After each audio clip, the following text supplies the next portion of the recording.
শোনো না গো, আমাদের পড়শি ডায়েরি চ্যানেলটা সাবস্ক্রাইব করে পাশে থাকা বেল আইকনটি বাজিয়ে দিও প্লিজ।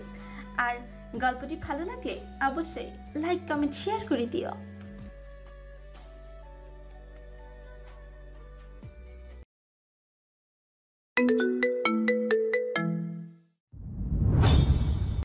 নিকোষ কালো অন্ধকারে ঘেরা চারপাশ, শাসা করে ছুটেছে সমুদ্রের ঢেউ। ঘড়িতে প্রায় রাত 1টা ছাড়িয়ে। ফারিস দাঁড়িয়ে সমুদ্র থেকে একটুখানি দূরে। সমুদ্রের ঢেউরা তাকে ছুঁতে চাইছে বারংবার, কিন্তু পাচ্ছে না। তারা আসতেই ফারিস যাচ্ছে সরে, যার জন্য তারা প্রতিবারই তাকে ছুঁতে ব্যর্থ হচ্ছে। ফারিস একটু সরে এক স্থানে স্থিরভাবে দাঁড়ালো, চোখ দুটো নিল বুঝিয়ে। সে অনুভব করলো প্রকৃতির ঠান্ডা বাতাস দিয়ে তাকে বারবার ছুঁইছে, সর্বাঙ্গ করেছে শীতল। ফারিস কিছু কল্পনা করলো, সেই মাঝরাতে ছুটে যাওয়া, হসপিটালে প্রথম দেখা হওয়া, মেয়েটাকে তুলে আনা, কত সারাতে আবার হসপিটালে যাওয়া, হোটেল রুমে দেখা হওয়া, অনিচ্ছাকৃত কাছাকাছি হওয়া, মেয়েটাকে বেলকনিতে দেখা, সিঁড়িতে মুখোমুখি হওয়া। সব কিছু এক অদ্ভুত অনুভূতির সৃষ্টি করছে ফারিসের বক্ষস্থলে। ফারিস ভাবলো ওই মেয়েটার নাম। ফারিস চেষ্টা করলো মেয়েটার নাম মনে করার, কিন্তু আশ্চর্যজনকভাবে মেয়েটার নাম মনে পড়ছে না। অনেকক্ষণ যাবৎ ভেবে ব্যর্থ হওয়ার পর ফারিস বুঝল সে মেয়েটার নাম জানে না, জিজ্ঞেস করা হয়নি কখনো, অথচ তাদের বেশ কয়েকবার দেখা হয়েছে। মেয়েটা কি এই দেখা হওয়ার মাঝে তাকে একবারও নিজের নাম বলেনি? না, ফারিসের মনে পড়ছে না। মেয়েটা সত্যিই কি একবারও তার নাম বলেনি, নাকি বলেছিল? ফারিসের মনে পড়ছে না কোনটা। ফারিস ভাবনায় ব্যর্থ হলো। চিন্তা করলো আদিব নিশ্চয়ই মেয়েটার নাম জানে। ফারিস ডাক্তার ম্যাডামের নাম জানে না, জানার তো কথা ছিল, কিন্তু জানলো না কেন?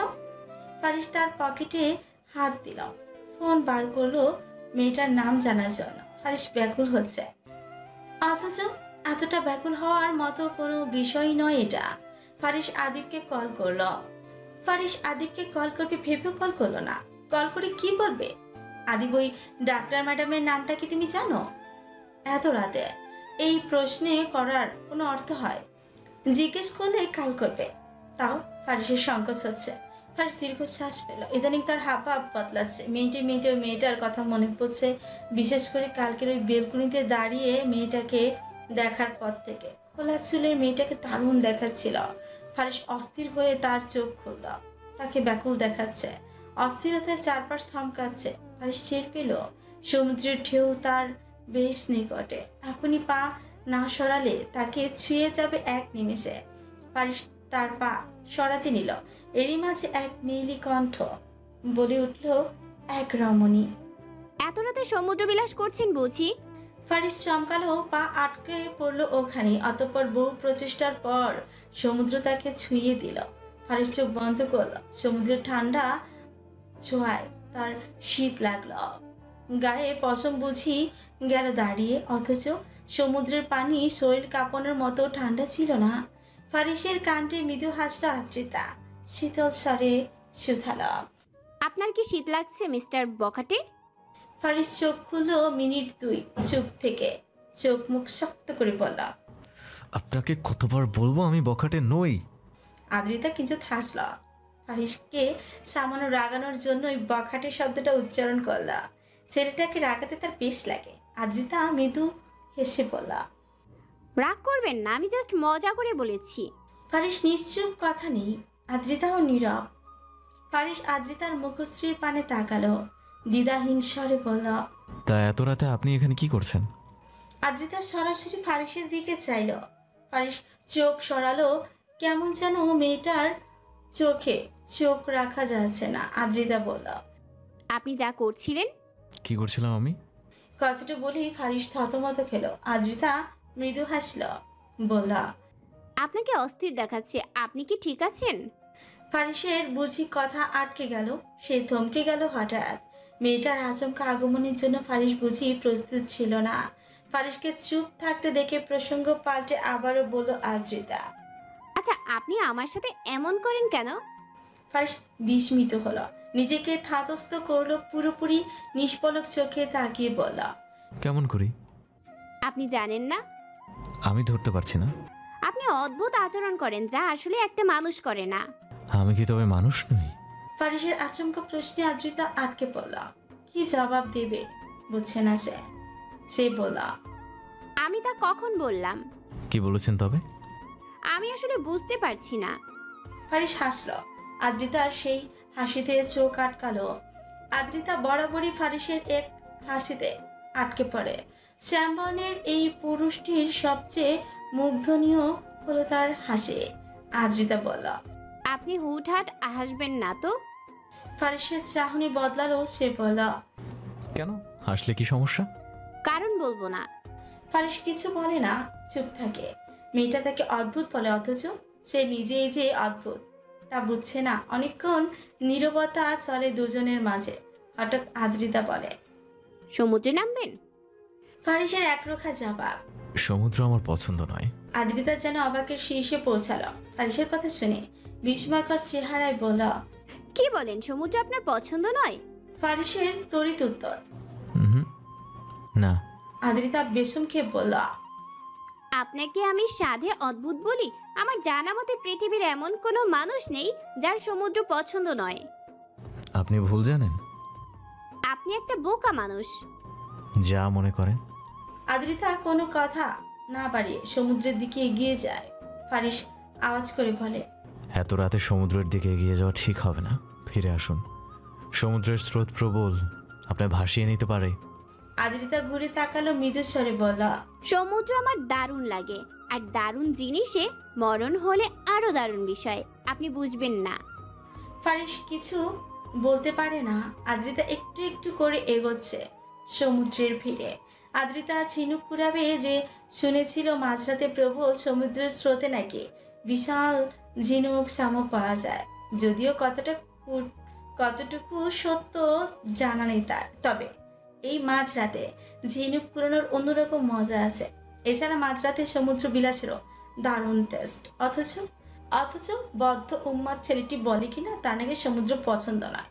আদ্রিতার কেন যেন মনে হলো এই কথাটা পৃথিবীর সবচেয়ে বিচ্ছিরি মিথ্যে কথা। আদ্রিতা তার ফোনের লাইট অন করলো। ভেবেছিল মৃদুল ওদের নিয়ে আসবে, পরে ভাবলো এত রাতে ডাকা ঠিক হবে না। মনকে আসার জন্য বলেছিল, কিন্তু ঘুমে বুধ থাকায় আর আসলো না। আদ্রিতা বড় কোনো ঝিনুক শামুক খুঁজছে। কক্সবাজার এসে বিশাল শামুক ঝিনুক কুড়িয়ে পাওয়া এ যেন ভাগ্যের ব্যাপার। আদ্রিতা সেই ভাগ্যটা লুফে নিতে চায়, যদিও জানে না আদৌ পাবে কিনা। আদ্রিতা মাথা নুয়ে দেখতে লাগলো কিছু পাওয়া যায় কিনা। সমুদ্রের পানি পা ছুতেই আদ্রিতার ঠোঁটে আপনা আপনি হাসি আসছে। আনন্দ আনন্দ অনুভব হচ্ছে। ফারিস তার পানি তাকিয়ে, মেয়েটাকে ছেড়ে যেতে ইচ্ছে করছে না। অদ্ভুত ব্যাপার, ফারিসের আজ রাগ লাগছে না, উল্টো মেয়েটাকে দেখে ভালো লাগছে। আদ্রিতা ধীরে ধীরে আরো সামনে এগোচ্ছে। তার হঠাৎ মনে হলো সমুদ্র কুচি তাকে টানছে। পানির দিকে যত এগোচ্ছে ততই যেন গভীরভাবে তাকে ডাকছে। ফারিসের বিষয়টা কেমন যেন লাগলো। আচমকা সে তার মন্দ লাগাকে উপেক্ষা করে এগিয়ে গেল আদ্রিতার দিকে। অন্যদিকে সমুদ্র বেয়ে বিশাল এক স্রোত আসছে। শক্ত হয়ে দাঁড়াতে না পারলে এই স্রোত আদ্রিতাকে সঙ্গে করে নিয়ে যাওয়ার ক্ষমতা রাখে। আদ্রিতা এক ধানি সমুদ্রের দিকে এগোচ্ছে, আর একটু এগোবে এরকমের মাঝেই তার হাত ধরে নিজের দিকে টানলো ফারিস। ফারিসের আচমকা টানে নিজেকে সামলাতে না পেরে আদ্রিতা এসে পড়ল ফারিসের অনেকটা কাছে। মাথা ঠেকালো বুকের বাম পাশে। এরই মাঝে বিশাল এক স্রোত ওদের দুজনকে ছুঁয়ে দিল। খানিকটা সরেও গেল দুজনে। আদ্রিতা ঘাবড়ে গেল, শক্ত করে চেপে ধরলো ফারিসের শার্ট। ফারিস এবার রেগে গেল, তীক্ষ্ণ স্বরে বলল, এই মেয়ে, আপনার সমস্যা কি? হ্যাঁ, এখনই তো মরতে বসেছিলেন। আদ্রিতা নিরুত্তর। সে ভয় পেয়েছে। ফারিস আদ্রিতাকে টেনে কিনারায় নিয়ে এলো। ছাঁচালো গলায় বলল, বড় বড় কথা সবাই বলতে পারে, সত্যি সত্যি ঘটে গেলে তখনই ঘাবড়ানো ভাব দেখায়। আদ্রিতা নিজেকে সামলালো। মিনিট দুই চুপ থেকে আমতা আমতা করে বলল, আমি ঘাবড়াইনি, সে তো আপনি আচমকা টান দেওয়ায় সামান্য ভয় পেয়েছিলাম। ফারিসের ইচ্ছে করলো ঠাটিয়ে একটা থাপ্পড় মারতে, কিন্তু মারল না। সে আদ্রিতার থেকে সরে আসলো। হোটেলে ফেরার প্রস্তুতি নিল ফারিস। কিছু বলার জন্য মুখ খুলবে তার আগে আদ্রিতা বলল, একদম ভালো লাগে না বলতে মুখ খুলবেন না। আমাকে আপনার ভালো লাগাতে হবে না, এমনিতেও শীঘ্রই বিয়ে করছি। মানছি আগে কথা বলতে এসেছি, এর মানে এই নয় আপনায় আকৃষ্ট করতে চাচ্ছি। ওই ধরনের মেয়ে আমি নই। ফারিস কিছু বলল না। তার অস্থির চোখ, অন্তরে আকুলতা। সে অনুভব করলো তার বুকে বুঝি চিনচিনে ব্যথা হচ্ছে। মেয়েটার বিয়ের কথা শুনে হবে হয়তো। ফারিস বুকে হাত দিল। তা দেখে আদ্রিতার অস্থির লাগলো। সে দ্রুত এগিয়ে এলো, উৎকণ্ঠা নিয়ে বলল। কি হলো আপনার? ফারিস কেমন করে যেন একটু চাইলো আদ্রিতা দিকে। আদ্রিতা অস্থিরতায় ঘেরা আঁখি যুগল দেখলো। আদ্রিতা আবার প্রশ্ন করলো। কি হলো, কথা বলছেন না কেন? ফারিস শীতল স্বরে শোধালো। ধরতে পারছি না, তবে আমি বুঝতে পারছি আমার ভেতরটা জ্বলছে, প্রচণ্ড জ্বলছে ডাক্তার ম্যাডাম। সমুদ্রের প্রবল স্রোতে উপচে পড়া ঢেউ, ঝনঝন করে শব্দ হচ্ছে ঘন ঘন। ফারিস বসে ছাতাযুক্ত চেয়ারে, সে ঘন ঘন নিঃশ্বাস ফেলছে। তার বুকের ভেতর হঠাৎ ওঠা ব্যথাটা এখনো থামছে না। মেয়েটার বিয়ের কথা শুনে ফারিসের ভেতরে এমন অনুভূতি হওয়ার কারণ সম্পর্কে বিন্দুমাত্র অবগত নয় ফারিস। ফারিস বরাবরই মেয়েদের থেকে দূরে থাকে। তার এই 27 বছর জীবনে তেমন কোনো মেয়ে মানুষের আগমন ঘটেনি। এই ডাক্তার ম্যাডামই প্রথম। ফারিসের মনে প্রশ্ন জাগলো। সে রাতের এক পশলায় ঝুম বর্ষায় সে বাঁচতে গিয়েছিল নাকি মরতে? প্রেম রোগে আসক্ত হলো নাকি ফারিস? ফারিস চমকালো, নিজের ভাবনা নিজেই ফরকালো। এমনটা তো হওয়ার কথা নয়। ফারিস তো অনেকক্ষণ চুপ থাকলো, নিজেকে যথাসম্ভব সংযত করার প্রচেষ্টা চালালো, কিন্তু সে ব্যর্থ। ফারিস পকেটে হাত দিল, দেয়াশলায় আর একটা সিগারেট বের করলো। সিগারেটে ধরিয়ে মুখে পড়তে আদ্রিতার কণ্ঠ শোনা গেল। হাতে পানির বোতল। মূলত ফারিসের জন্যই পানি আনতেই ওই দিকটায় গিয়েছিল। আদ্রিতা দৌড়ে এলো, ঘন ঘন নিঃশ্বাস ফেললো বার কয়েক। ফারিসের দিকে পানির বোতল এগিয়ে দিয়ে বলল। নিন পানি খান। ফারিস অপলক দৃষ্টিতে তাকিয়ে রইল আদ্রিতার দিকে। হাত থেকে সিগারেট ফেলে দিয়েছে অনেক আগে। ফারিস আদ্রিতার হাত থেকে পানির বোতলটা নিল, ঠকঠক করে বোতলের অর্ধেক পানি শেষ করে নিঃশ্বাস নিল। আদ্রিতা প্রশ্ন করল। এখন ঠিক লাগছে? ফারিস উপর নিচ মাথা নাড়ালো। আদ্রিতা স্বস্তি নিঃশ্বাস ফেলল। যাক, ভালো হয়েছে। আচ্ছা, এমন ব্যথা কি আপনার সব সময় হয়? বলল। ফারিস ডানে বামে মাথা নাড়ালো, বলল। আগে হতো না, কিন্তু ইদানিং হচ্ছে। আদ্রিতাকে চিন্তিত দেখালো, থমথমে কণ্ঠে বলল। শুনুন, বুকে ব্যথা ওঠাটা ভালো লক্ষণ নয়। ঢাকা গিয়ে ডাক্তার দেখিয়ে নেবেন। ফারিস কিছু বলে না। আদ্রিতা ফারিসের পাশে বসে নিস্তব্ধ স্বরে বলে। হোটেলে যাবেন না? যাব, আপনি আগে যান। আদ্রিতা পেছনের দিকটা তাকালো। কিছু ছেলে দাঁড়ানো। কতক্ষণ আগে থেকে ছেলেগুলোকে লক্ষ্য করছে আদ্রিতা। পানি আনার পথেও তাকে অনুসরণ করছিল। আদ্রিতা খানিকটা ঘাবড়ানো স্বরে বলল। একই জায়গাতেই তো যাব, চলুন না একসাথে যাই। ফারিস চেয়ে রয় মেয়েটার দিকে। আদ্রিতা বলে। এভাবে তাকিয়ে থাকার মতো কিন্তু কিছু বলিনি। আপনার কি ভয় লাগছে? আদ্রিতা দ্বিধা ছাড়াই বলে উঠল। বেশি না, একটু। ফারিস হাসল। আদ্রিতা বলল। আপনাকে হাসতে বারণ করেছিলাম কিন্তু। ফারিস সুন্দর না, সে বিস্তর হাসলো, বলল। আপনার বারণ শুনতে তো আমি বাধ্য নই। জানি জানি, এখন চলুন। ফারিস আর দ্বিধা করলো না, বসা থেকে উঠে দাঁড়ালো। পানির বোতলটা চেয়ারে রেখে অগ্রসর হলো আদ্রিতার পিছু পিছু। আকাশে তখন কোনো তারা নেই। বিশাল আকাশটা পুরো শূন্য। তবে আরো দু একটা ফানুস উড়েছিল। সমুদ্রের কিনারায় জমিনের বুকে ছড়িয়ে থাকা দোকানগুলো ধীরে ধীরে হচ্ছিল বন্ধ। সমুদ্রের পানি ধীরে ধীরে আরো প্রবল হলো। বালির ভিড়ে জমিনের বুকে সাজিয়ে রাখা চেয়ারগুলো ডুবিয়ে দিচ্ছিল প্রতিনিয়ত। মাঝ রাস্তায় পাশাপাশি হাঁটছে আদ্রিতা আর ফারিস। দুজনেই চুপচাপ, নীরব, কোনো কথা নেই। বিচ থেকে হেঁটে হেঁটে হোটেলে যেতে প্রায় 15 মিনিট সময় লাগে। গাড়িতে গেলে 5-7 মিনিট। আদ্রিতাই শুরু করলো আগে। তা আপনিও কি কক্সবাজার ঘুরতে এসেছেন নাকি? ফারিসের তরিতত্র। না, ঘুরতে নয়। আদ্রিতা আগ্রহ নিয়ে বলা। তাহলে? ফারিসের দ্রুত জবাব। খুন করতে। আদ্রিতা থতমত খেলো উত্তর শুনে। পর মুহূর্তে উচ্চ শব্দে হেসে উঠল। ফারিস সেই হাসি দেখলো অনেকক্ষণ, বলল। এখানে হাসার কি ছিল? ছিল না বুঝি? বোকা পেয়েছেন আমাকে? হবে হয়তো। আদ্রিতা দমে গেল। ছেলেটা তাকে কি সুন্দর শান্তভাবে গালি দিল। আদ্রিতা আবার বলল, আমাকে কি সত্যি আপনার পাগল মনে হয়? মনে হবার কি আছে, আপনি তো পাগলই। ফারিসের এবারের কথা শুনে আদ্রিতার চক্ষু বেরিয়ে আসার উপক্রম।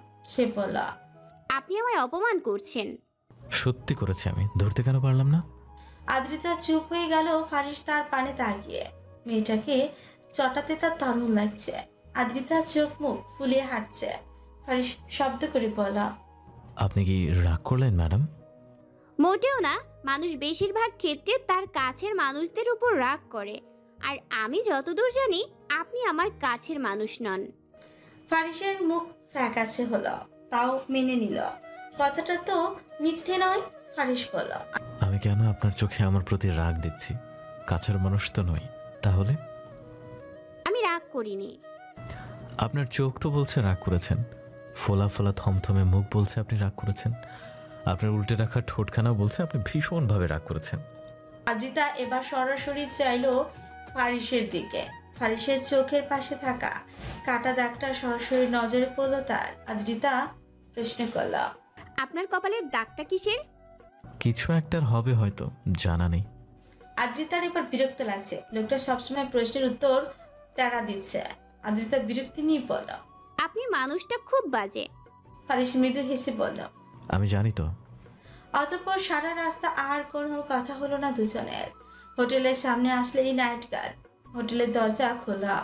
সে এই দুজনের অপেক্ষায় ছিল এতক্ষণ। ফারিস কিছু টাকা গুঁজে দিল গার্ডকে। বলল, ধন্যবাদ এতক্ষণ অপেক্ষা করার জন্য। গার্ড খুশি হলো। সে ভাবিনি ফারিস তাকে উপহার হিসেবে টাকা দিবেন। গার্ডটি মুচকি হেসে বলল, এইটাই আমার কাজ স্যার। আদ্রিতা আর ফারিস উপরে উঠল। ফারিসের পর আদ্রিতার রুম আসে।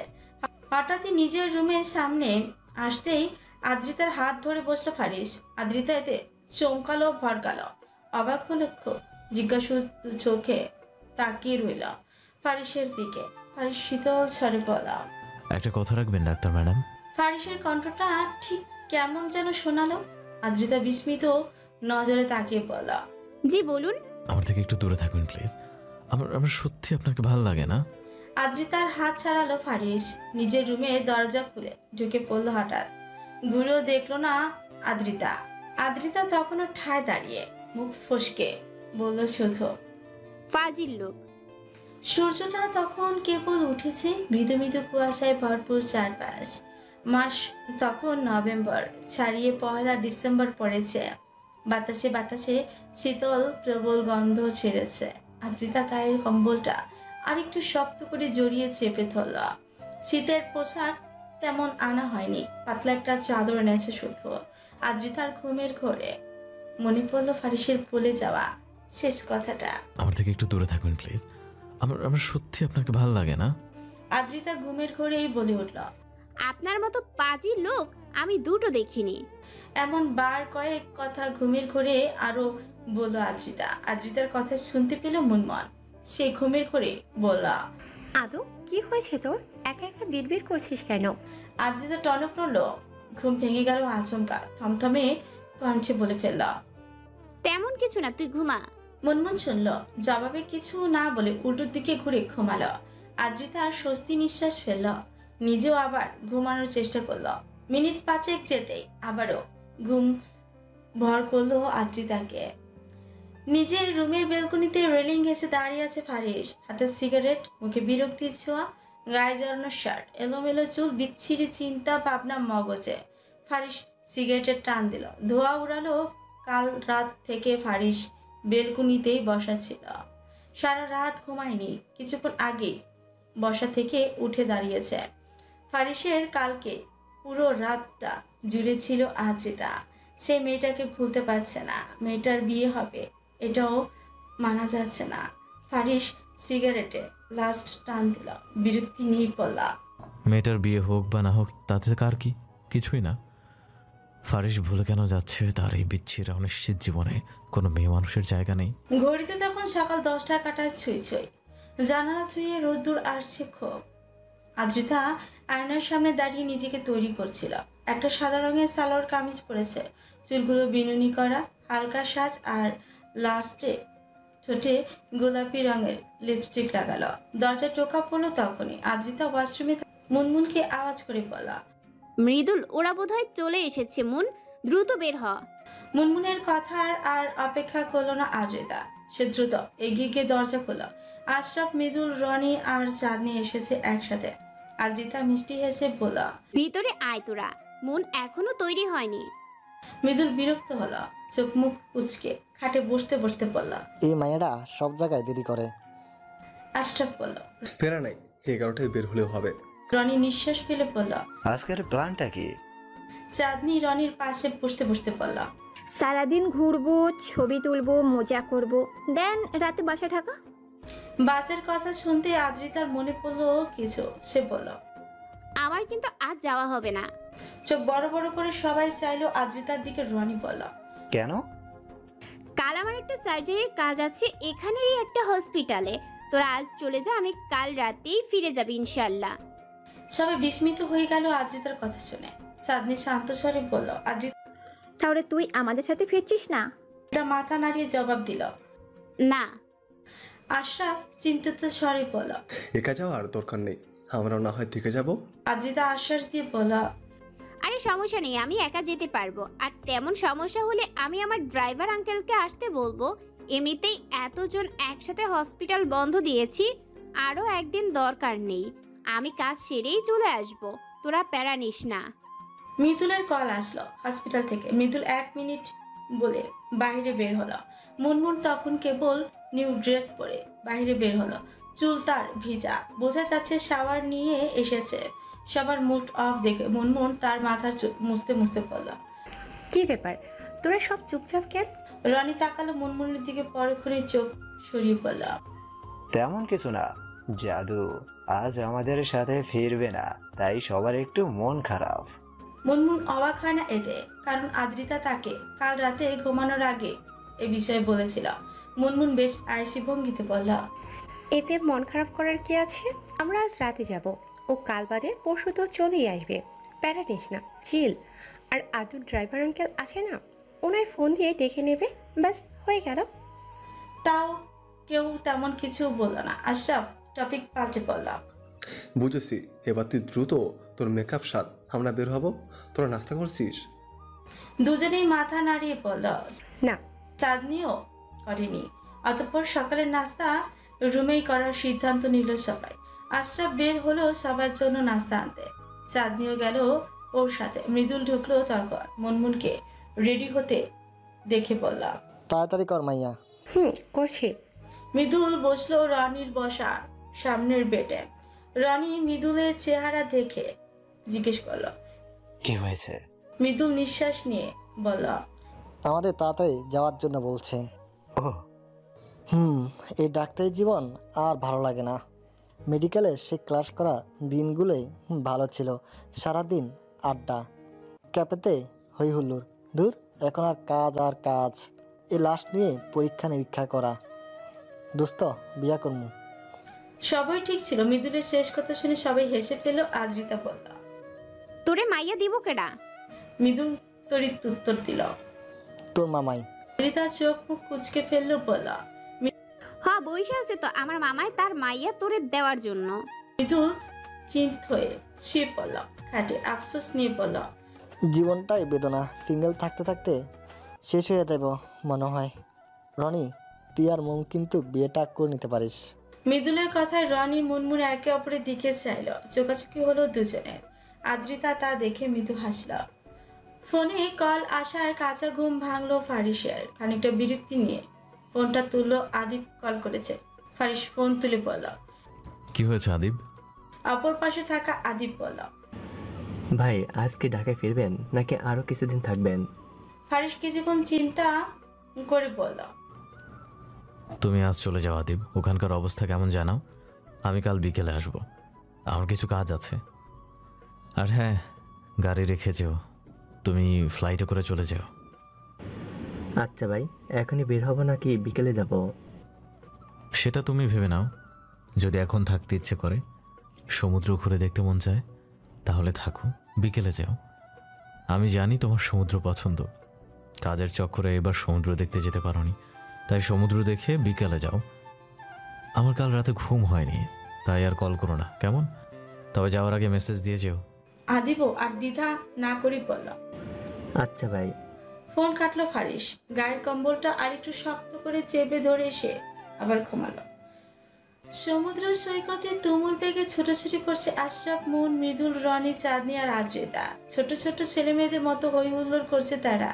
মাঝে মাঝে একসাথে ছবিও তুলছে। সমুদ্রের প্রবল স্রোতটা তাদের বুঝি টানছে।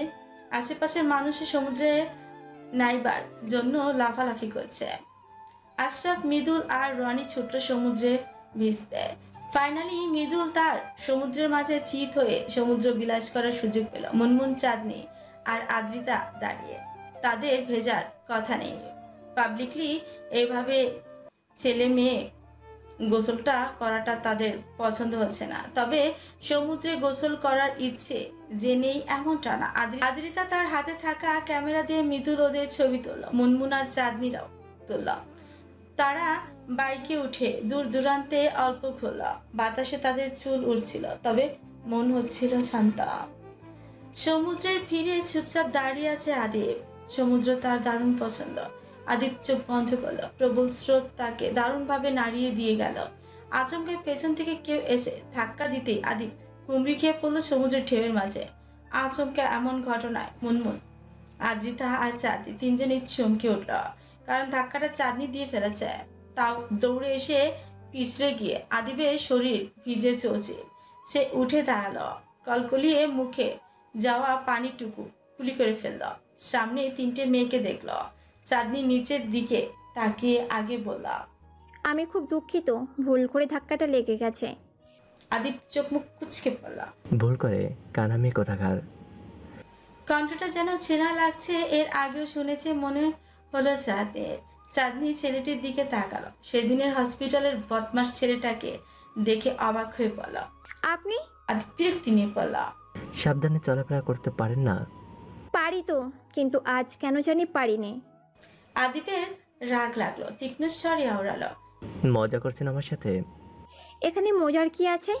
আদ্রিতা এগিয়ে আসলো। চাঁদনির এমনিতেও মুখ বেশি চলে। আদ্রিতা বিনয়ের সঙ্গে বলল, ভুল করে হয়ে গেছে ভাইয়া, আসলে ও পিছলে গিয়েছিল, দেখতে পেলেও উপায় ছিল না।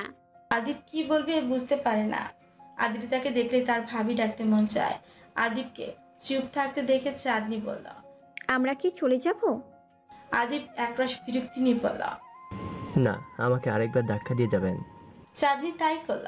সে তড়িৎ আরেকবার ধাক্কা দিয়ে ফেলে দিল আদিবকে। আদিব হতভম্ব হয়ে গেল।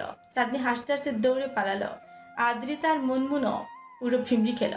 একে অপরের দিকে তাকে বলা, ব্যাপারটা কি হলো? সমুদ্র থেকে খানিকটা দূরে দাঁড়িয়ে মিটিমিটি করে হাসছে চাঁদনি। আদ্রিতাদের থেকে সে সুদূরে চলে এসেছে। সে চাঁদনির চোখে মুখে হাসি, বুকের ভেতরটা বিরতিহীন কাঁপছে। আদিবকে যেদিন প্রথম দেখেছিল সেদিন তার ভালো লেগেছিল। আজ এই অনাকাঙ্ক্ষিত দেখা হওয়ায় বিষয়টা খুব অবাকের সঙ্গে খুশিও হয়েছে চাঁদনি। ছেলেটাকে রাগাতে ভালো লাগে তার। কেন লাগে পুরোপুরি বুঝতে না পারলেও এইটুকু আজ করে ফেলেছে চাঁদনি। চাঁদনির ভাবনার মাঝেই ওর দু কাঁধ হাত রাখলো দুটো মানুষ। দৃষ্টি তাদের সমুদ্রের স্রোতের দিকে। আদ্রিতা আগে বলা, জানিস মুন, আজ না কোথাও গিয়ে প্রেমে পড়ার গন্ধ পেলাম। আদ্রিতার কথা শুনে মুনমুনের সাই দিয়ে বলল, আমিও পেয়েছি, বুঝলি? তার মানে ফাইনালি আমার চাঁদ আপু কারো প্রেমে পড়েছে। মুনমুনও মৃদু হেসে বলল, মনে তো তাই হচ্ছে। মুন শুনেছিস, আমরা যা ভাবছি তা নাকি সঠিক নয়। চাঁদনি এবার মুখ খুলল, নিজেকে পুরোপুরি ধাতস্থ করে বলল, তোরা যা ভাবছিস তা কিন্তু মোটেও সঠিক নয়। আদ্রিতা মুনমুনের দিকে তাকালো, বলল, শুনছি তো আদু, কিন্তু কথা হলো আমরা কি ভাবছি? সে তো চাঁদ আপু জানে। চাঁদনি রাগ দেখিয়ে দুজনে থেকে নিজেকে ছাড়িয়ে বলল, তোরা একটা যাচ্ছে তাই। কথাটা বলেই হনহনিয়ে হেঁটে গেল চাঁদনি। এগোতে এগোতে মৃদু হাসলো ঠিকই। আদ্রিতা আর মুনমুনও হাসলো। আদ্রিতা চেঁচিয়ে বলল, চাঁদ আপু এখন কি আর আমরা খাই সুজি? আদ্রিতার কথার পিঠে মুনমুনও চেঁচিয়ে বলল, তাই তো, চাঁদ পাখি যতই লুকাক আমরা কিন্তু অনেক কিছুই বুঝি। হেসে উঠল আদ্রিতা আর মনমোহন। চাঁদনিও তাদের কথোপকথন শুনতে পেয়ে হাসল খুব। চাঁদনি খুব অনুভব করলো প্রথমবার কারো প্রেমে পড়ার অনুভূতিটা দারুণ। রাগে ফুসতে ফুসতে সিঁড়ি বেয়ে উপরে উঠছে আদে। ইচ্ছে করছে বদমাস মেয়েটাকে ঠাটিয়ে একটা থাপ্পড় বসাতে, কিন্তু আফসোস পাচ্ছে না। তার সমুদ্র বিলাসে সম্পূর্ণটাই বৃথা গেল। আদিব দ্রুত নিজের রুমে ঢুকে পড়লো। এবার আর সমুদ্রে যাবে না, এবার সোজা ঢাকাতে ফিরবে। যাওয়ার পথে ফারিসের রুমটা নজরে এসেছিল আদিবের। সে বুঝেছে ফারিস ভাই আজ বেঘরে ঘুমাচ্ছে।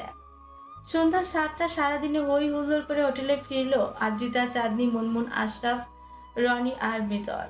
তারা আজ অনেক মজা করেছে। প্রচুর ছবি তোলা, প্রচুর খাওয়া দাওয়া, আর শেষবারের মতো সমুদ্রে পা ভেজানো, সঙ্গে সূর্যাস্ত দেখা। সূর্যাস্তের সময়টা যেন খুবই মুগ্ধনীয় কেটেছে সবার। কি মুগ্ধনীয় পরিবেশখানা!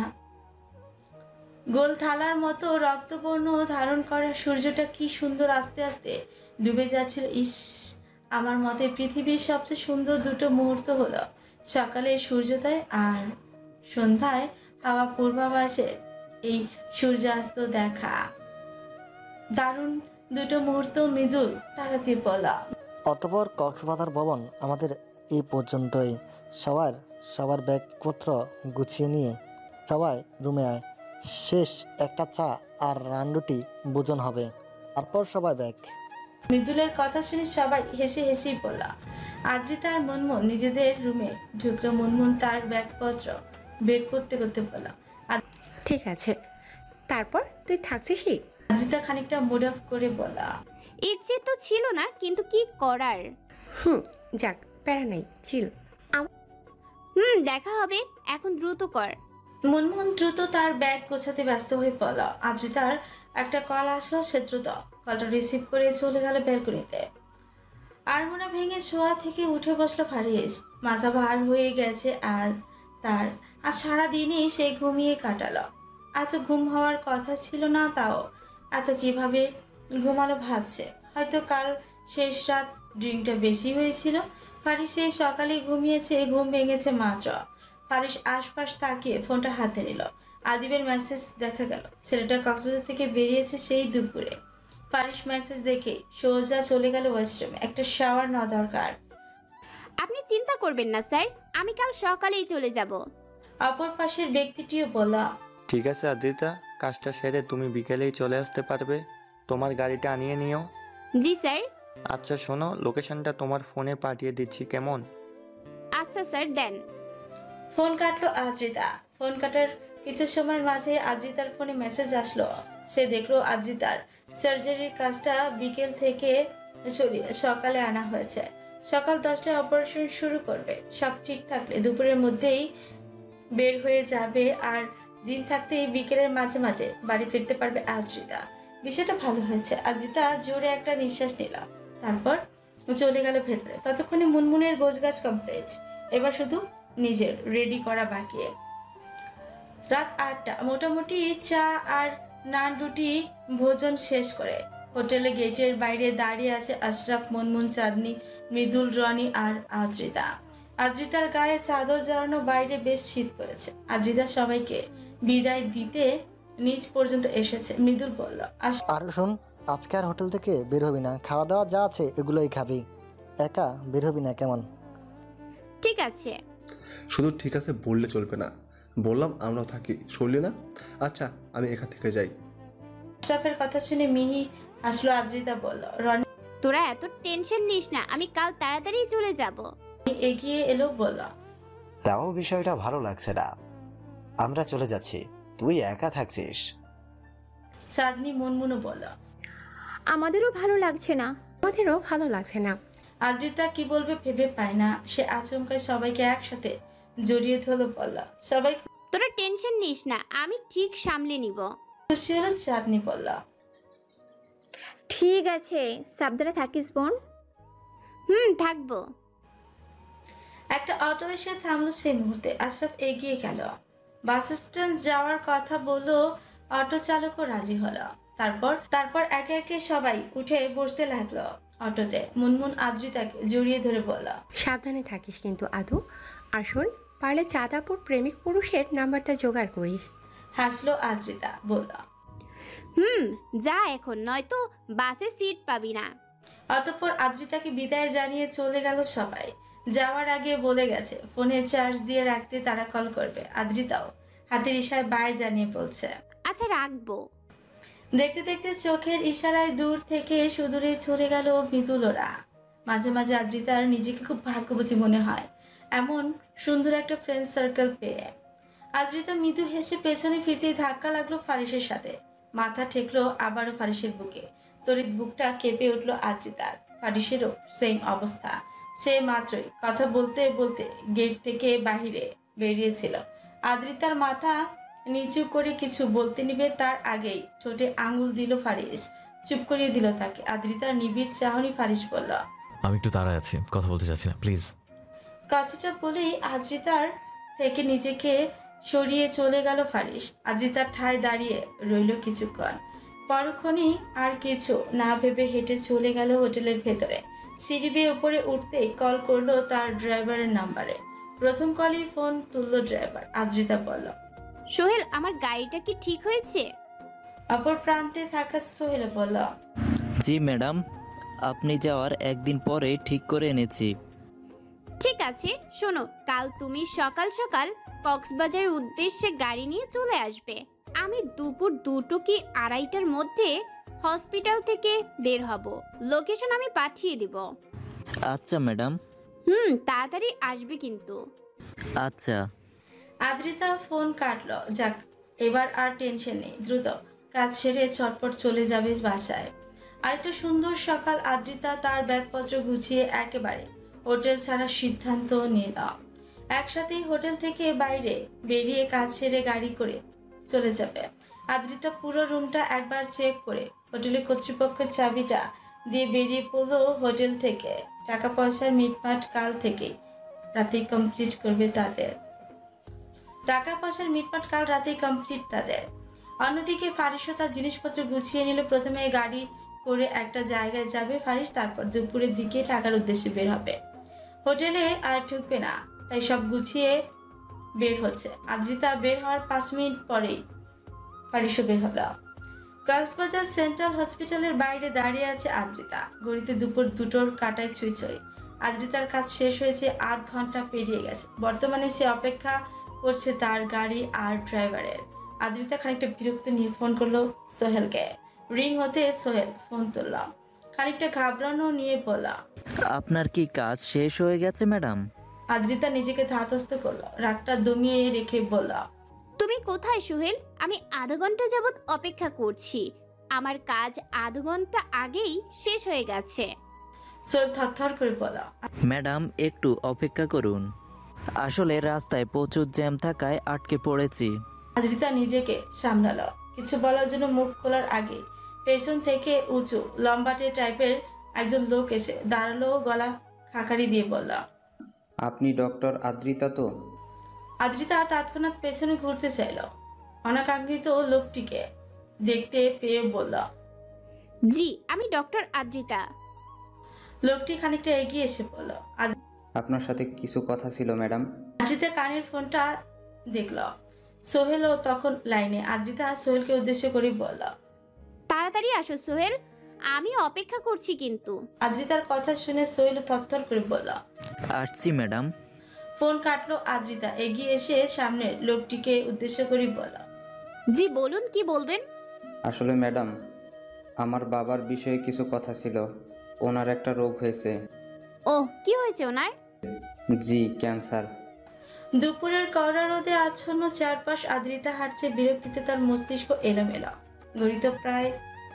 ঘড়িতে প্রায় 3টে ছাড়িয়ে 4টায় কাটায় ছুঁই। অথচ সোহেলের গাড়ি নিয়ে এখনো আসার নাম গন্ধ নেই।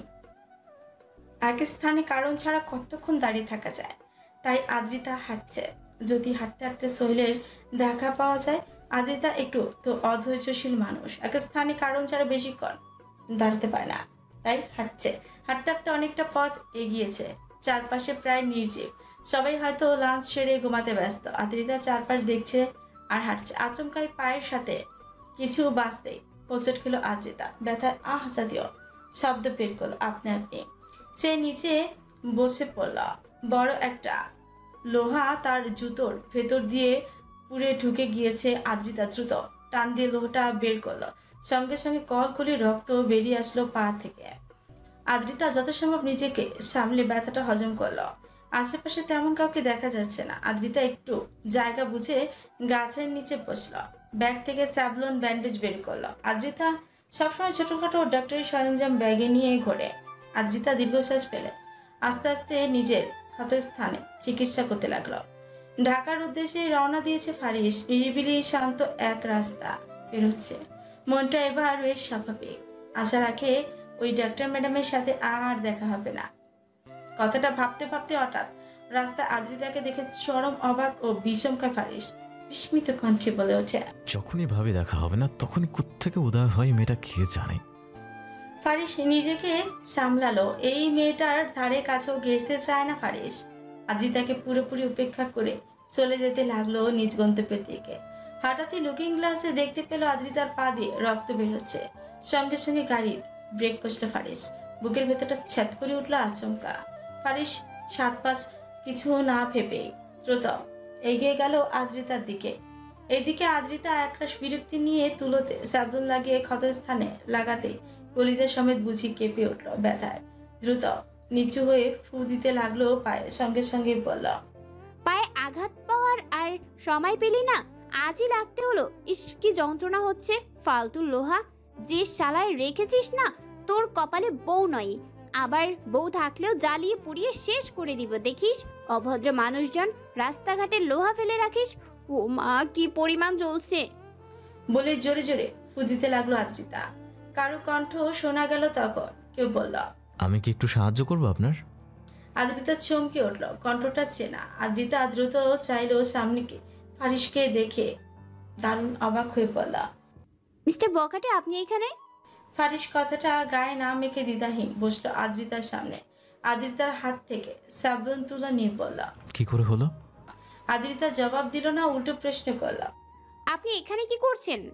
ফারিস বিরক্ত ভরা চাহনি নিয়ে বলল, আমি যা জিজ্ঞেস করছি তার উত্তর দিন। আদ্রিতা দমে গেল, মাথা নিচু করে বলল, পায়ে লোহা বিঁধেছিল। ফারিস আবার চাইলো আদ্রিতার দিকে। গভীর এক চাহনি তীক্ষ্ণ স্বরে বলল, কিভাবে বিঁধল? হাঁটতে গিয়ে। চোখে কি দেখতে পান না? পাই তো। তাহলে কি করে ঘটলো? অসাবধানতা। চোখে দেখতে না পাওয়ার প্রথম অজুহাত। অজুহাত কিসের? আমি মোটেও কানা নই। কতটা কানা নন তা তো দেখতেই পাচ্ছি। আমি ইচ্ছে করে করিনি কিন্তু। ফারিস কিছু বলল না। সে সাবধানতার সাথে ক্ষত পরিষ্কার করে মলম লাগিয়ে ব্যান্ডেজ পেঁচিয়ে দিল। চোখে মুখে অশেষ বিরক্তির ছোঁয়া। সে বলল, যাচ্ছিলেন কোথায়? ঢাকা ফিরছিলাম। ফারিস অবাক স্বরে বলল, হেঁটে হেঁটে?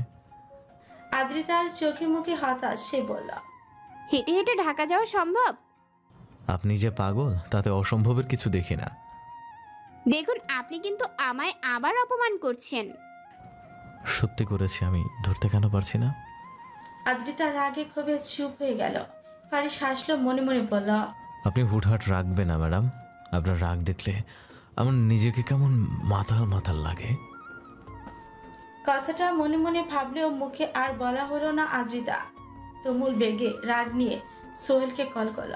ফারিস তার পানে তাকিয়ে সোহেল ফোন তুলতে ক্ষিপ্ত মেজাজে বলল, আদ্রিতা, তুমি কি আজ আসবে সোহেল, নাকি আমি একা একাই চলে যাব? সোহেলের চোখে মুখে বিস্ময়। সে নরম হলো, ভীতু স্বরে বলল, আমায় ক্ষমা করে দিন ম্যাডাম, আমার ভুল হয়ে গেছে। কথাটা আপনায় আগেই বলা উচিত ছিল, কিন্তু বলিনি, ভেবেছিলাম পারবো, কিন্তু রাস্তায় জ্যাম থাকায় পারিনি ম্যাডাম, আমায় প্লিজ ক্ষমা করে দিন। সোহেলের কথা শুনে আদ্রিতার চোখে মুখে কেমন একটা হয়ে গেল।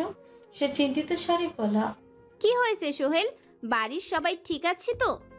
সোহেল গাড়ি থামিয়ে বলল, সবাই ঠিক আছে ম্যাডাম, আসলে হয়েছে কি, এতদিন বন্ধ থাকার কারণে সকালে দেরিতে ঘুমানোর একটা অভ্যাস হয়ে গেছিল। কাল আচমকা আপনার কল আসায় আমি বুঝতে পারিনি। রাতে অ্যালার্ম দিয়ে ঘুমিয়েছিল, কিন্তু আমার ঘুম ভাঙে 9টায়।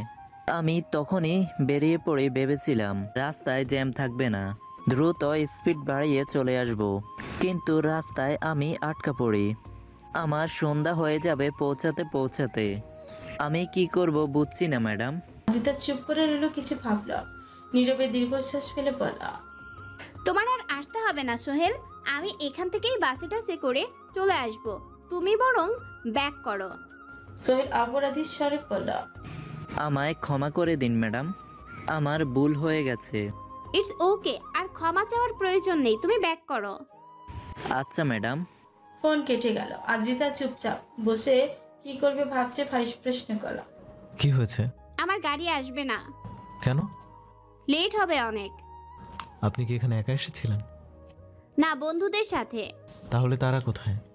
আদ্রিতা কিছুক্ষণ চুপ থেকে শুরু থেকে বলল আবার, আসলে বন্ধুদের সাথে দুদিনের ট্যুরে এসেছিলাম, কিন্তু এখানের একটা হসপিটালে আমার কাজ পড়ে যাওয়ায় আমি থেকে যাই। ওরা কাল রাতে চলে যায়। আমার গাড়িটা আসতে বলেছিলাম, কিন্তু রাস্তায় জ্যাম পড়ায় ড্রাইভার আটকা পড়ে। ওর এখানে আসতে আসতে সন্ধ্যা হয়ে যাবে, তাই ওকে আসতে বারণ করেছি। ভাবছি বাসে টাসে চলে যাব। ফারিস মাথা নাড়িয়ে বলল, ও আচ্ছা, বুঝেছি। জি, আপনাকে অসংখ্য ধন্যবাদ আমায় সাহায্য করার জন্য, তবে এবার আমায় যেতে হবে। কথাটা বলেই নিচে পড়ে থাকা সরঞ্জামগুলো উঠিয়ে আস্তে আস্তে বসা থেকে উঠে দাঁড়ালো আদ্রিতা। পায়ে যন্ত্রণা অনুভব হচ্ছে প্রচুর, কিন্তু কি করার, তাকে তো যেতেই হবে। আদ্রিতা ফারিসকে ছাড়িয়ে খুঁড়িয়ে হেঁটে যেতেই যাবে, তার আগেই তার হাত ধরে বসলো ফারিস। আদ্রিতা দাঁড়িয়ে পড়ল, জিজ্ঞাসার সুযোগ চাইল ফারিসের পানে। ফারিস উল্টো দিকে ঘুরে পড়ল, বাসে যাওয়ার প্রয়োজন নেই, আমার সাথে চলুন, আমিও ঢাকা যাচ্ছি। আদ্রিতা অবাক হলো, দ্বিধাহীন স্বরে বলল, আপনার অসুবিধা হবে না? ফারিস ঘুরে তাকালো, আদ্রিতার চোখে চোখ রেখে শান্ত স্বরে শুধালো, আপনার পায়ের যন্ত্রণার চেয়ে কম। বিকেল পেরিয়ে সন্ধ্যা নেমেছে, প্রকৃতি জুড়ে থমথমে চারপাশ, শুনশান নীরবতা বিরাজ করছে গাড়ি জুড়ে। ফারিস চুপচাপ ড্রাইভ করছে, পাশে আদ্রিতা বসা। ফারিস 1 ঘন্টার মতো হবে গাড়ি চালাচ্ছে। আদ্রিতার পায়ে ব্যথা অনুভব হচ্ছে। গাড়ির সব জানালা বন্ধ, শীত লাগছে খানিকটা। আদ্রিতা অনেকক্ষণ পর বলল, সামনে কোনো টঙের দোকান পেলে দাঁড়াবেন তো, চা খাবো। ফারিস সে কথার উত্তর দিল না, উল্টো বলল, আপনার কি ক্ষুধা পেয়েছে? আদ্রিতা দ্বিধাহীন উত্তর, খানিকটা, ও তবে ভাতের খিদে নয়। ফারিস বিস্মিত কণ্ঠে বলল, মানেটা হলো চায়ের খিদে। ফারিস তার কপাল চুলকে বলল, দুপুর খেয়েছিলেন? অল্প স্বল্প। ফারিস আর কিছু বলল না। তার কল আসলো, ফারিস কানে ব্লুটুথ দিল, বলল, বলো আদিব। আপনি কি বেরিয়ে পড়েছেন ভাই? হ্যাঁ, 1 ঘন্টা হবে বেরিয়েছি। কিছু বলবে? আদিব তনমনে করলো, কিছু বলতে চাইছে ঠিকই, তবে এখন বলবি কিনা ভাবছে। ফারিস বুঝি আদিবের দ্বিধাটা বুঝলো। সে বলল, কি হয়েছে আদিব? আসলে ভাই, দ্বিধা না করে সরাসরি বলো কি হয়েছে। ভাই, বাড়িতে পুলিশ এসেছিল। সঙ্গে সঙ্গে গাড়িতে ব্রেক কষলো ফারিস। আদ্রিতা চমকে উঠলো ফারিসের এহেন কাণ্ডে, হতভম্ব হয়ে তাকালো ফারিসের দিকে। কিছু বলার আগে ফারিস নিজের ঠোঁটের আঙুল দিয়ে বুঝালো চুপ থাকতে। আদ্রিতা চুপ থাকলো। ফারিসের গাড়ি থেকে নামলো, কিছুটা দূরে দাঁড়িয়ে পড়ল। কেন এসেছিল? জানা নেই ভাই, আপনার খোঁজ নিল শুধু। বললাম কক্সবাজার আছে, অমনি চলে গেল। বাড়ি সার্চ করেছিল নাকি? না ভাই, তেমন কিছু করেনি, আর করলেও তো কিছু পেত না। বাড়িতে তো কিছুই থাকে না। তা ঠিক, কিন্তু এলো কেন? জানি না ভাই, আপনাকে দেখা করতে বলেছে। ফারিস কিছুক্ষণ চুপ থাকলো, নিজেকে পুরোপুরি ধাতস্থ করে স্বাভাবিক কণ্ঠে বলল, আচ্ছা তুমি ঘাবড়ো না, আমি আসছি, আমি এসে দেখছি। আচ্ছা ভাই, সাবধানে আসবেন।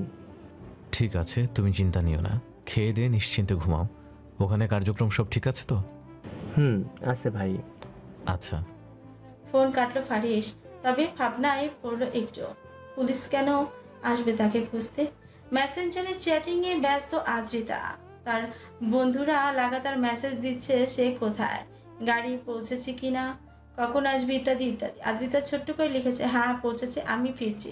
ব্যাস, সঙ্গে সঙ্গে সবার মেসেজ যাক, ওকে, সাবধানে আসিস। আদ্রিতা মিষ্টি হাসল, ফোন রেখে চোখ রাখলো ফারিসের দিকে। লোকটা চিন্তিত দেখাচ্ছে। আদ্রিতা আওয়াজ করে উচ্চস্বরই বলল, আমরা কি যাব মিস্টার বখাটে? ফারিসের টনক নড়ল। সে প্রায় ভুলেই গিয়েছিল তার সাথে আদ্রিতাও আছে। ফারিস দ্রুত গিয়ে গাড়িতে বসলো আর ভাবলো না বিষয়টা অতটাও গুরুত্ব কিছু না। ফারিস আবার গাড়ি ড্রাইভিং করা শুরু করলো। আদ্রিতা তার পানে তাকিয়ে কিছুক্ষণ নীরবতা ছাড়িয়ে প্রশ্ন করলো, কিছু কি হয়েছে? আপনার চিন্তিত লাগছে। ফারিস নিরুত্তর। আদ্রিতা আবারও প্রশ্ন করলো, বলবেন না? আপনাকে বলা প্রয়োজন মনে করছি না। আদ্রিতা আর কিছু বলল না। এই কথার পিঠে আর কোনো কথাই থাকতে পারে না। তার মনে মনে দুটো গালি দিল। আদ্রিতা মুখ ফুলিয়ে বসে তার ফোন বাজলো। মা কল করেছে। মায়ের নাম্বার দেখলেই বিরক্তিতে চোখ মুখ আরো শক্ত হয়ে আসে আদ্রিতার। রোজ ফোন করে একই প্রশ্ন করে, কবে আসবি? আরাফাতকে কবে আসতে বলবো?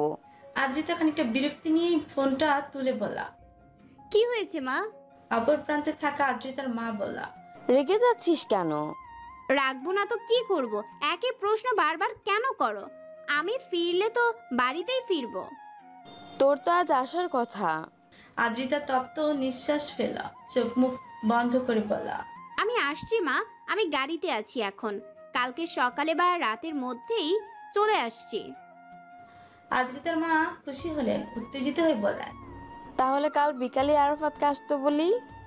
রাগে মাথা গজগজ করে উঠল আদ্রিতার। যাও মাথা শান্ত রেখেছিল তাও গেল। সে ক্ষিপ্ত মেজাজ নিয়ে বলল, কালকেই আসতে বলতে হবে তোমার। বিয়ে যখন করব বলেছি তখন তো করবই, এত তাড়ার কি আছে? আজ আর ফোন দিবে না, রাখছি। মায়ের কিছু বলার আগেই অপেক্ষা করলো না আদ্রিতা। কল কাটলো। রাগে ক্ষিপ্ত হয়ে বলতে লাগলো, এই মা এত বাড়াবাড়ি কেন করছে? সারা দিন জার্নি করে বাড়ি ফিরে কালকেই দেখা করতে হবে ওই আরাফাতের সাথে। যত সব উল্টাপাল্টা কাহিনী। ইঞ্জিনিয়ার বলে কি এত তাড়াহুড়ো করতে হবে? রাগে ফুঁসতে লাগলো আদ্রিতা। সে এক প্রকার ভুলেই গিয়েছিল তার পাশে ফারিস নামের এক যুবক আছে। আদ্রিতার রাগের মাঝে এই গাড়িতে জোরে ব্রেক কষলো ফারিস। সঙ্গে সঙ্গে হুঁশ আসলো আদ্রিতার। সে চাইলো ফারিসের দিকে, কিন্তু ডান দিকে দেখলো আলোকিত একটা টঙের দোকান। ফারিস বলল, টঙের দোকান, চলুন যাই। ফারিস বের হলো। আদ্রিতা ঠায় বসে। ফারিস গাড়ির দরজা খুলল। আদ্রিতাও ধীরে ধীরে বের হলো। ফারিস এগিয়ে এসে বলল, পারবেন? আদ্রিতা চাইলো ফারিসের দিকে, শীতল স্বরে বলল, আমার হাতটা একটু ধরুন, ঠিক পারবো। আদ্রিতার কাজে ফারিস ভরকালো। প্রশ্ন করল, আমি ধরবো? ধরুন। ফারিস দ্বিধাহীন ধরল। এর আগেও সে দুবার হাত ধরেছিল আদ্রিতার, কিন্তু সম্মতিতে ধরেছে বলে তার কেমন লাগছে। আবার সেই অজানা অনুভূতি দানা বাঁধছে। 5 সেকেন্ডের রাস্তায় আদ্রিতা খুঁড়িয়ে খুঁড়িয়ে হেঁটে সময় নিল 2 মিনিট। ফারিস অধৈর্যশীল মানুষ, তবু ধৈর্য রাখলো আজ। আদ্রিতাকে বসালো টঙের দোকানের সামনে থাকা ছোট্ট বেঞ্চে। ফারিস প্রশ্ন করল, কি খাবেন?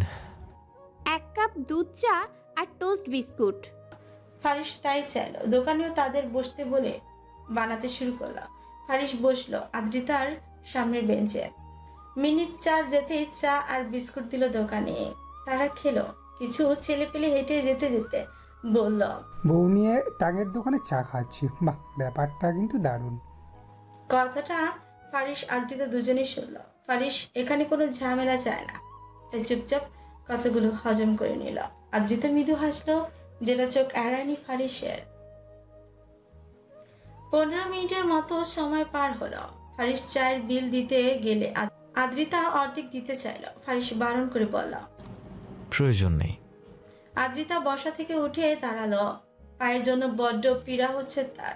ফারিস আচমকায় কোলে তুলে নিল আদ্রিতাকে। ফারিসের কাজে আদ্রিতা ঘাবড়ে গিয়ে ফারিসের শার্টের কলারের হাতা খামচে তোলা। ভয়ার্থ কণ্ঠে বলল, কি করছেন? ফারিস জবাব দিল না। দ্রুত গাড়িতে বসিয়ে দিয়ে আদ্রিতার চোখে চোখ রেখে বলল, কিছুই না। তবদা খেয়ে বসে রইল আদ্রিতা। আর কিছু বলতে পারলো না, অথচ বলার মতো অনেক কিছু ছিল। ফারিস গাড়ি চালাতে শুরু করলো আবার। তার মধ্যে কোনো দ্বিধা নেই, যেন একটা মেয়েকে কোলে তুলে নেওয়া কোনো বিশেষ ব্যাপারই না। ধীরে ধীরে সময় গড়ালো। শীতে যেন ধীরে ধীরে বাড়ছে। আদ্রিতা তার ব্যাগ থেকে চাদরটা বের করে গায়ে জড়িয়ে নিল। ফারিসের গায়ে তখনও শুধু শার্ট জড়ানো। হঠাৎ ফারিস প্রশ্ন করলো, আরাফাতকে? তার থতমত করলো, আশেপাশে তাকিয়ে বলল। আমায় বলছেন? ফারিস বিরক্ত হলো, চোখ মুখ কুচকে বলল।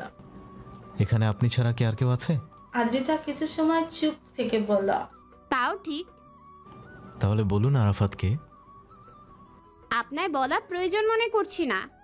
ফারিস বিনিময়ে কিছু বলল না, আচানক হেসে উঠলো, শব্দ করে হাসল। অদ্ভুত সুন্দর দেখালো সেই হাসি। আদ্রিতা মুগ্ধ নয়নে তাকিয়ে রইল ফারিসের হাসির পানে।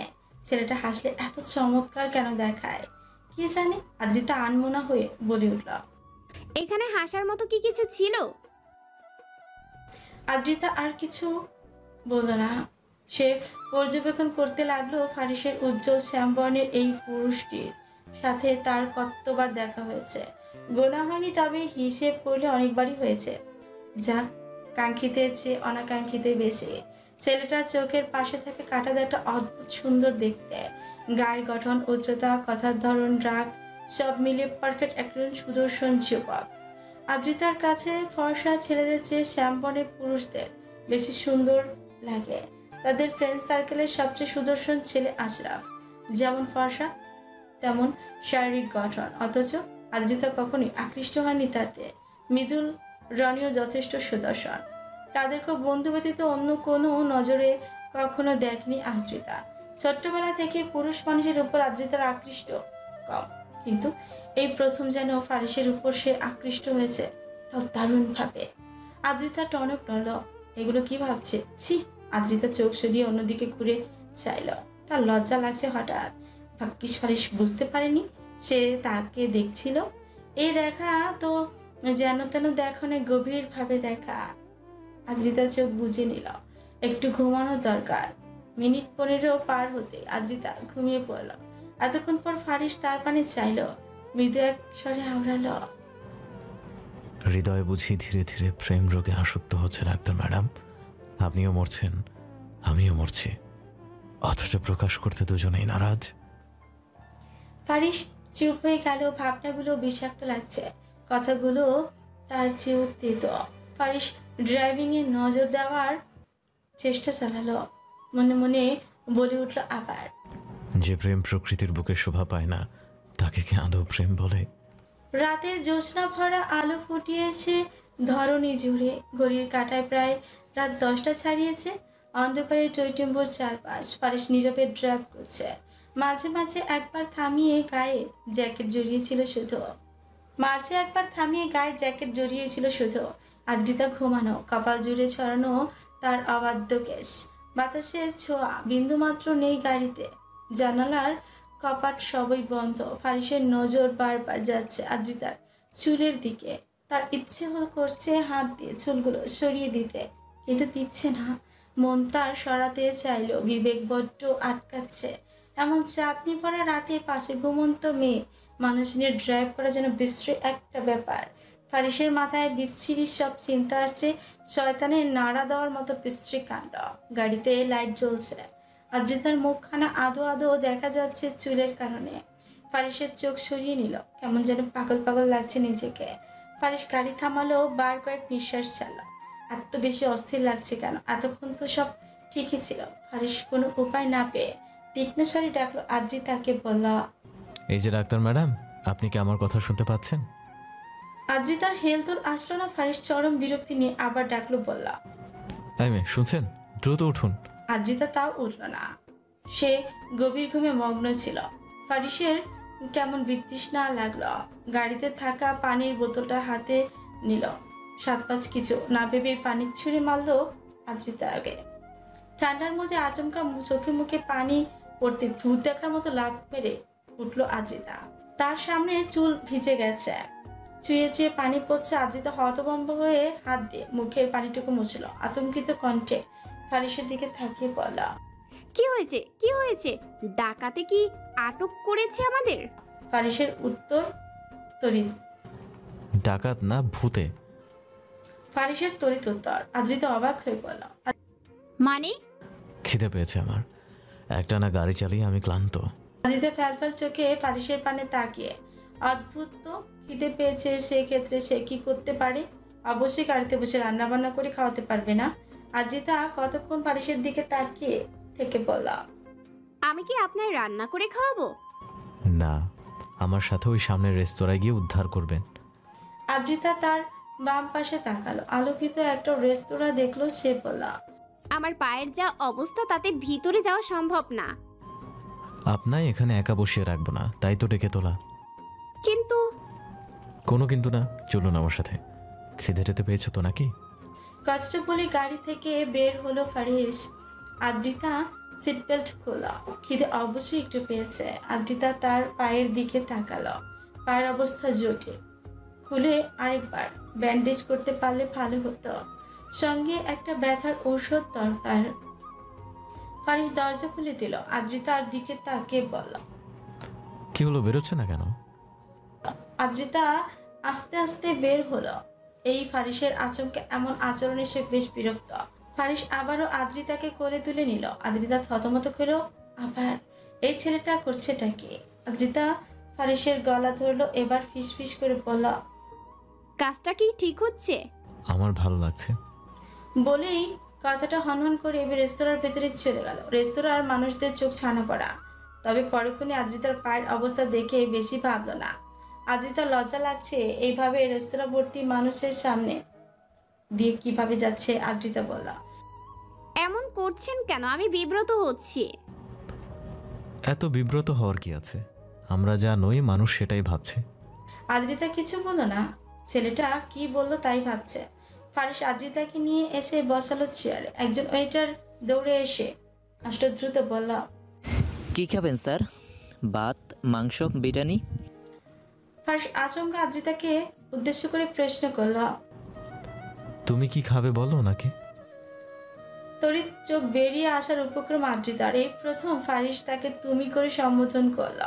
কেন বলো? ওইটার আদ্রিতার দিকে তাকিয়ে বলল, কি খাবেন ম্যাম? আদ্রিতা যেন শুনতেই পেল না ওয়েটারের কথা। সে তাকিয়ে তখনও ফারিসের দিকে। ফারিস গ্লাসে পানি ঢালল। এক চুমুক দিয়ে বলল, কি হলো, তুমি কিছু বলছো না কেন? আদ্রিতার এবার হুঁশ আসলো। আমতা আমতা করে বলল, জি। ওয়েটার মৃদু হেসে আবার বলল, ম্যাম অর্ডারটা? আদ্রিতা থরথর করে বলল, আলু ভর্তা আর ভাত নিয়ে আসেন, সঙ্গে একটা ডিম ভাজা। আচ্ছা ম্যাম। ওয়েটার এবার ফারিসের দিকে তাকিয়ে বলল, আপনি কি খাবেন স্যার? ফারিসের দ্বিধাহীন জবাব, ম্যাম যা বলেছে স্যারও তাই খাবে। ওয়েটারের ঠোঁটে আপনা আপনি মিষ্টি হাসি হাসলো। মৃদু স্বরে বলল, আচ্ছা স্যার। ওয়েটার চলে গেল। আদ্রিতার তীক্ষ্ণ চাহনি। সে ফারিসের দিকে তাকিয়ে বলল, এগুলো কি হচ্ছিল? আপনি হঠাৎ তুমি তুমি করছেন কেন? ফারিস খানিকটা এগিয়ে আসলো। আদ্রিতাও এগোলো। ফারিস আশেপাশে তাকিয়ে বলল, আমরা যেভাবে এন্ট্রি নিয়েছি তাতে সবাই ভেবে নিয়েছে আমরা স্বামী স্ত্রী। এখন এখানে বসে আপনি আঙ্গা করলে তাতে তাদের সন্দেহ হতো, যেটা আমি মোটেও চাচ্ছি না। তাই বেশি না বকেই খাবার এলে খেয়ে দিয়ে বের হন, বুঝছেন? আর তাছাড়া মানুষের ভুলটা ভাঙলে আমার চেয়ে আপনার নিয়ে কথা বেশি হতো। কেউ আপনার চরিত্র নিয়ে কিছু বলুক, সেটা আমি মোটেও চাচ্ছি না। ফারিস সরে এলো। আদ্রিতা চুপ করে হলো। তার মনে হলো কোথাও গিয়ে কথাটা ভুল বলেনি ফারিস। মিনিট 20 যেতে গরম গরম আলু ভর্তা, ভাত ভর্তা আর ডিম ভাজা নিয়ে হাজির ওয়েটার। আদ্রিতা ভেবেছিল এইসব খাবার খেতে ফারিসের বুঝে অসুবিধা হবে, কিন্তু তার ভাবনাকে ভুল প্রমাণ করে দিয়ে ফারিস তৃপ্তি পেরে খাচ্ছে। আদ্রিতা বিষয়টায় মুগ্ধ হলো। এত বড় ওষুধ কোম্পানির মালিক আলু ভর্তা আর ভাত এভাবে তৃপ্তি করে খাবে, এটা সে যেন আশাই করেনি। ঘড়িতে তখন রাত 11টা বাজতে 6 মিনিট বাকি। আদ্রিতা ফারিস রেস্তোরাঁ থেকে বের হলো। ফারিস আবারও তাকে কোলে নিয়ে বেরিয়েছে। আদ্রিতার এবার আর কোনো দ্বিধা কাজ করেনি। রেস্তোরাঁ থেকে বের হতেই আদ্রিতা নজরে আসলো একটা ফার্মেসির দোকান। সে তাড়া দিয়ে বলল, ওই ফার্মেসিতে একটু চলুন না, আমার পায়ের ব্যথার জন্য একটা ঔষধ কিনতে হবে। ফারিস আর দ্বিধা করলো না, বিনা বাক্যে চললো সেখানে। আদ্রিতা প্রায় 15 মিনিট সময় নিয়ে তার পায়ের ব্যান্ডেজ খুলে পুনরায় চিকিৎসা করলো। পায়ের জখম হয়েছে বেশ। তার জুতো পুরো ছিদ্র হয়ে গেছিল। ফারিস বেশ ধৈর্য নিয়ে পুরোটা সময় অপেক্ষা করলো আদ্রিতার জন্য। অবশেষে তার শেষ হলো। ফারিস এগিয়ে গেল তার গাড়ির কাছে। গাড়িটাকে এগিয়ে আনলো ফার্মেসির দরজার মুখে। অতঃপর আদ্রিতাকে ধরে বসালো গাড়িতে। তারপর দম ফেলো। যাক, এবার নির্দ্বিধায় গাড়ি নিয়ে ছোটা চাপে। ফারিস গাড়ির ভেতর ঢুকলো, দরজা আটকে সিট বেল্ট লাগাতে লাগাতে বেশ হুকুমের স্বরে পড়ল, বাকি রাস্তায় আপনি আর ঘুমাবেন না। সব আদ্রিতা চরম অবাক হয়ে বলল, কেন? যার বিনিময়ে ফারিসের জবাব আসে। কেন উত্তর দিতে বাধ্য নই আমি, তাই কথা কম বলে জেগে থাকুন। আদ্রিতা বেশি ভাবলো না, ঠোঁটে আঙুল দিয়ে চুপচাপ বসে রইল। পথ তাদের এখনো অনেক বাকি। আদ্রিতা গান গাইতে মন চাইল। হঠাৎ মনে মনে গেয়ে উঠল দোলায়, এই পথ যদি না শেষ হয় তবে কেমন হতো তুমি বলো তো। কুয়াশাচ্ছন্ন এক মিষ্টি পরিবেশ। ফজরের আজান দিতে বোধহয় খুব বেশি দেরি নেই। আদ্রিতা আর ফারিস এসে থামলো আদ্রিতাদের বাড়ির সামনে। শীতে কাঁপাকাঁপি অবস্থা আদ্রিতার। আদ্রিতা গাড়ির সিট বেল্ট খোলল, ফারিসের দিকে তাকিয়ে বলল, এতটা পথ সঙ্গ দেওয়ার জন্য আপনার অসংখ্য ধন্যবাদ মিস্টার বকাটে। ফারিস অদ্ভুত দৃষ্টি নিক্ষেপ করলো আদ্রিতার দিকে, বলল, আপনাকে কতবার বলবো আমি বখাটে নই। আদ্রিতা মৃদু হেসে বলল, জানি তো, তাও আপনার এই নামে ডাকতে আমার দারুণ লাগে। ভালো থাকবেন, আমাদের আর দেখা না হোক। বলেই গাড়ি থেকে বের হতে নিলে আদ্রিতা, আর দেখা না হোক কথাটা ফারিসের বুকে বুঝি ব্যথা উঠালো। সে বুঝলো, কিন্তু অবুঝের মতো এখন কাণ্ড করে বসল। সে হাত ধরল আদ্রিতার। আদ্রিতা ফরকালো, জিজ্ঞাসা সূচক চাহনি নিয়ে তাকালো ফারিসের দিকে। ফারিস এগোলো, আদ্রিতার চোখে চোখ রেখে স্পষ্ট কণ্ঠে বলল, আপনার চোখে আমি যা দেখি তা যদি সত্যি হয় তবে আমাদের রোজ সাক্ষাৎ হবে। ভূমিকম্পের মতো ফারিসের কথাটা কেমন কম্পন ধরলো আদ্রিতার শরীরে। ভেতরটা কেঁপে উঠল আচমকা। কিছু বলার শক্তিই পেল না। আর সে গাড়ি থেকে বেরিয়ে ঠায় দাঁড়িয়ে। ফারিস আর অপেক্ষা করলো না, চোট লাগালো দৌড়ে। আদ্রিতা তার যাওয়ার পানে তাকানো। হঠাৎ মৃদু ভেসে উঠল আপনা আপনি, মনে মনে আওড়ালো, তাহলে আমাদের রোজই সাক্ষাৎ হোক মাফিয়া সাহেব। ঠোঁটে কামড় দিল আদ্রিতা, বলল, থুড়ি মিস্টার বকাটে।